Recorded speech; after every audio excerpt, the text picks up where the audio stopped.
मनु मनुष्य और मनुस्मृति। मनु से ही मनुष्य है। मनुष्य इस सृष्टि की अद्भुत कृति है। हम मनुष्य हैं। संस्कृत में स्या प्रत्यय है।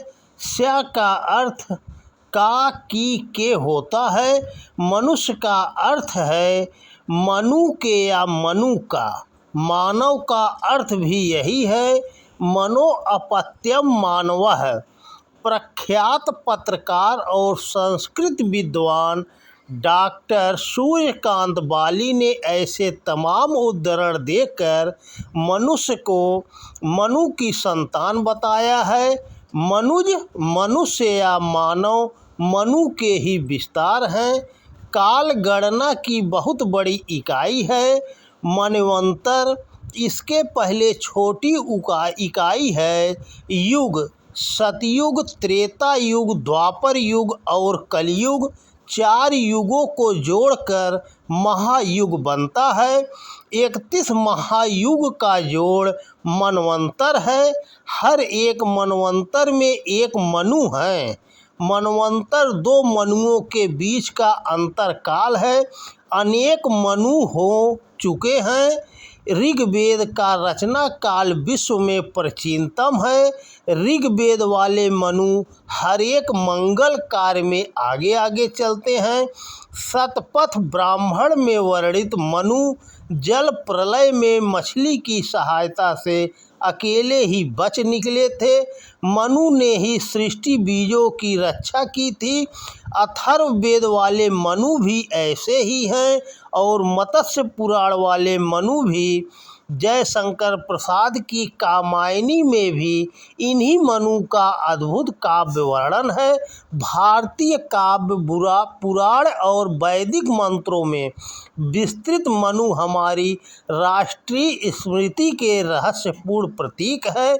मनु की स्मृति में लगभग 2000 वर्ष पहले एक ग्रंथ रचा गया।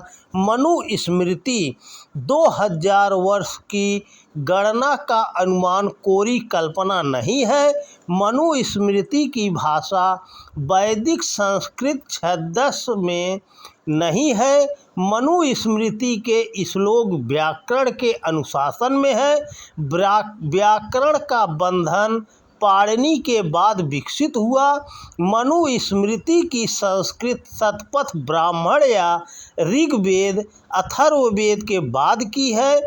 श्लोकों की रचना में भाषा का आधुनिक प्रवाह है। 2000 वर्ष पहले का इतिहास बहुत प्राचीन नहीं है। इसके 500 वर्ष पहले बुद्ध हैं। मनु स्मृति मनु की रचना नहीं है। यह मनु की स्मृति में लिखी गई किसी अन्य विद्वान की कृति है। वैसे ही जैसी गांधी जी की स्मृति में लिखी गई कोई पुस्तक, गांधी जी का लिखा साहित्य उपलब्ध है, इसलिए हम गांधी जी की स्मृति में लिखे गए ग्रंथों व गांधी द्वारा लिखे गए साहित्य में फर्क कर लेते हैं। मनु ने स्वयं कोई पुस्तक लिखी नहीं। ऋग्वेद में भी मनु संबंधी विवरण ऋषियों के हैं और शतपथ ब्राह्मण या पुराणों के मनु विषयक उल्लेख अन्य रचनाकारों के हैं। जल प्रलय कभी कल्पना नहीं। जल प्रलय छोटी घटना थी नहीं। इसका उल्लेख बाइबिल में है, कुरान में भी है, चीन की कथाओं में है, यूनान के भी कथा सूत्रों में है। जल प्रलय में अकेले बचे मनु ने कोई ग्रंथ लिखा नहीं। वे मनु स्मृति के लेखक नहीं हैं। मनु स्मृति के कुछ अंश जाति वर्ण विभेदक है। इसी आधार पर मनु स्मृति की निंदा होती है। मनु स्मृति पर जाति व्यवस्था को जन्म देने के आरोप लगाए जाते हैं। कतिपय विद्वानों के अनुसार मनु इस आरोप के उत्तर या स्पष्टीकरण देने के लिए उपलब्ध नहीं है और वे तब भी उपलब्ध नहीं थे जब मनु स्मृति की रचना हुई। उनका कहना है कि हमें देखना यह चाहिए कि क्या कोई भी एक व्यक्ति बृहत्तर भारतीय समाज को जात पात में विभाजित करने की शक्ति से युक्त हो सकता है। क्या समाज उसके आदेशानुसार जातियों में बंट जाने को तैयार था? क्या उसके आदेशों के सामने पूरा समाज विवश था? वह मनु हो या कोई भी शक्तिशाली सम्राट, क्या एक व्यक्ति ऐसा कार्य करने में सक्षम हो सकता था?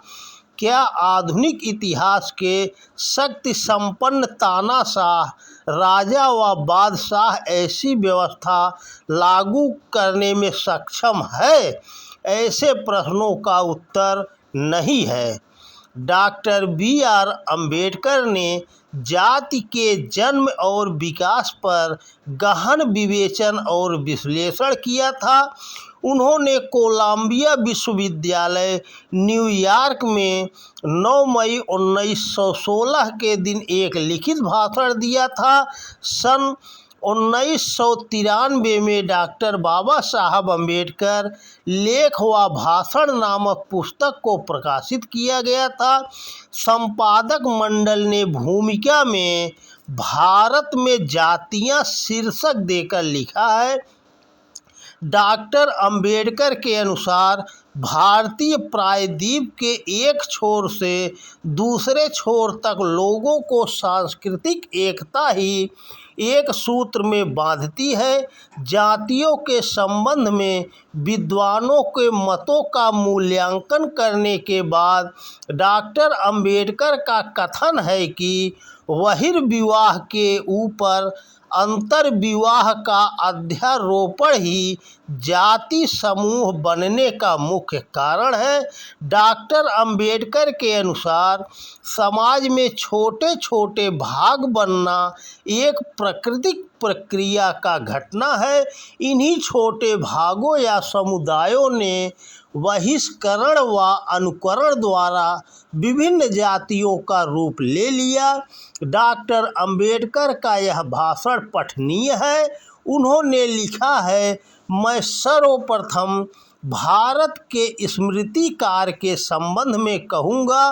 प्रत्येक देश में आपातकाल में अवतार के रूप में स्मृतिकार उत्पन्न होते हैं ताकि पतित समाज को सही दिशा बोध कराया जा सके और न्याय तथा नैतिकता का विधान दिया जा सके। यदि यह कथन सही है कि मनु ने जाति विधान की रचना की थी तो वह अवश्य ही एक दुस्साहसी व्यक्ति रहे होंगे। जिस समाज ने उनके समाज विभाजन नियम को स्वीकार किया वह अवश्य ही उससे भिन्न रहा होगा जिससे हम अवगत हैं। यह सोचा भी नहीं जा सकता कि जाति विधान कोई प्रदत्त वस्तु थी। उन्होंने आगे लिखा है, मैं आपको एक बात यह बताना चाहता हूँ कि जाति धर्म का नियम मनु द्वारा प्रदत्त नहीं है। इस तरह डॉक्टर अम्बेडकर ने मनु को जाति विधान का जन्मदाता नहीं माना। भारतीय इतिहास में धर्म कभी भी संगठित सत्ता नहीं रहा। पोप जैसी संस्था यहाँ कभी नहीं रही। हिंदू धर्म की कोई एक सर्वमान्य पुस्तक नहीं। दिलचस्प बात यह है कि भारत के प्राचीन काव्य को भी धार्मिकों के सिर झुकाया। वैदिक साहित्य काव्य स्तुतियाँ हैं। ऋग्वेद के 10,500 मंत्रों में एक भी मंत्र में निर्देशात्मक बात नहीं। दृष्टा ऋषि कभी अपनी बातें मानने पर जोर नहीं देते। वाल्मीकि रचित रामायण अंतर्राष्ट्रीय स्तर का महाकाव्य है। काव्य के सभी रसों का प्रवाह है। करुण रस में भी मधुर रस का छदंश। भारत के लोक जीवन में इसे धर्मशास्त्र की तरह नमन किया जाता है। गीता विश्व स्तर पर चर्चित है ही। रचनाकार कवि के अनुसार श्री कृष्ण वक्ता हैं। वे प्रश्नकर्ता अर्जुन की जिज्ञासाओं का समाधान करते हैं। यहाँ भी मानने पर जोर नहीं। गीता प्रबोधन के अंतिम भाग में जो उचित हो वैसा अपनी इच्छानुसार करो, यथेच्छसि कुरु। मनुस्मृति के रचनाकार ने अपनी इच्छानुसार पुस्तक लिखी। उसे मानना या न मानना बाध्यकारी नहीं। किसी राजा या राज व्यवस्था ने उसे संविधान का दर्जा नहीं दिया। मनुस्मृति वाली राज व्यवस्था, समाज व्यवस्था इतिहास में नहीं मिलती। याज्ञवल्क्य स्मृति वाली भी नहीं। याज्ञवल्क्य स्मृति भी याज्ञवल्क्य की लिखी नहीं हो सकती है। वे बृहदारण्यक उपनिषद के दार्शनिक नायक जैसे हैं। उपनिषद में उनके अनेक वक्तव्य हैं। स्मृति और उपनिषद साहित्य की तुलना ही संभव नहीं है। उपनिषद विश्व दर्शन का हिरण्यगर्भ है। उपनिषद में जीवन के सिद्धांतों का सूत्र समाहित है। स्मृति में सामाजिक जीवन के सिद्धांतों का आख्यान मिलता है। भारतीय समाज में धर्म और दर्शन सतत गतिशील रहे हैं। हम हजारों वर्ष प्राचीन साहित्य से श्रेय और प्रेय ही ग्रहण करते हैं। काल वह रूढ़ि को छोड़ने और नूतन को आत्मसात करने की भारतीय अभिप्सा जड़ नहीं है। संस्कृत में पुनर्नवा चेतना है। हरेक उषा नई, हरेक प्रभात सुप्रभात सतत प्रवाही है।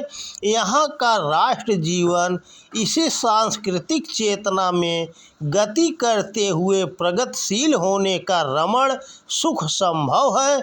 हम मनुष्य हैं और हमें मनुष्य बनकर अपना सामाजिक और आत्मिक विकास करना चाहिए। तो दोस्तों नमस्कार। वीडियो पसंद आए तो ज़्यादा से ज़्यादा शेयर करें।